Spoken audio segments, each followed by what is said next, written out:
L'Église de Dieu, le modèle de Dieu, de garder l'unité et de parvenir à la maturité. Il nous faut nous sanctifier. Cela signifie être dans la sainteté, devenir saint.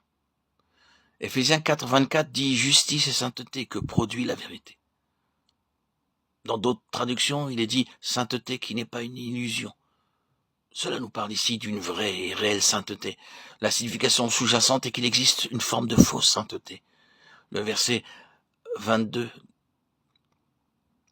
appelle les croyants à être dépouillés. De nombreuses fois, en tant qu'enfants de Dieu, nés de nouveau, nous nous faisons gloire de déclarer nous ne devons pas fumer ni boire, et beaucoup d'autres ne fait pas ci, ne fait pas ça. Nous reconnaissons ainsi quelque chose et nous achevons notre sainteté par une petite lecture de la Bible. La prière et la prédication en plein air. La véritable sainteté est se dépouiller d'eux pour se revêtir d'eux.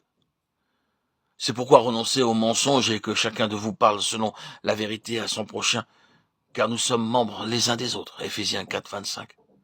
Paul énumère beaucoup de ces domaines où nous rencontrons des problèmes. Paul presse les croyants à renoncer une fois pour toutes à ces choses et à pratiquer dans la vérité. La raison de Paul est que nous sommes membres les uns des autres. Lorsqu'une main reçoit un choc dans notre corps, le message est transmis à tous les membres du corps par le canal des sens. Tous les membres travaillent pour elle, et bientôt elle sera guérie.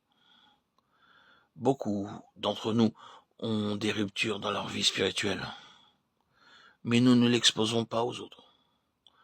Quoique nous ayons des défaites, jamais nous ne nous approchons des gens pour leur réclamer de prier pour nos défaites. Que faisons-nous à la fin? Nous avons à nous souvenir que nous sommes membres les uns des autres. Nous cachons les défaites et prétendons être des chrétiens victorieux.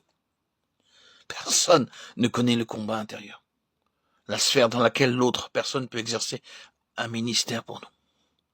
Si nous sommes membres les uns des autres, nous ne devons pas essayer de vivre une vie retirée où nous tiendrons debout ensemble, où nous tomberons ensemble. Chacun d'entre nous a ses chagrins et ses défaites. Chacun d'entre nous a quelques domaines où quelqu'un peut exercer un ministère en sa faveur. Personne n'est suffisant pour lui-même. Si nous le prétendons, nous disons un mensonge. La véritable sainteté est arrêter de dire des mensonges et dire la vérité à son prochain. L'autre personne sait ce que nous sommes réellement. Ici, il y a une note d'avertissement. N'abusons pas lorsque quelqu'un vient nous faire une confidence en trahissant la personne. Cela signifie ne pas commérer, colporter. Paul presse encore les croyants. Si vous vous mettez en colère, ne péchez point, que le soleil ne se couche pas sur votre colère. Éphésiens 4, 26.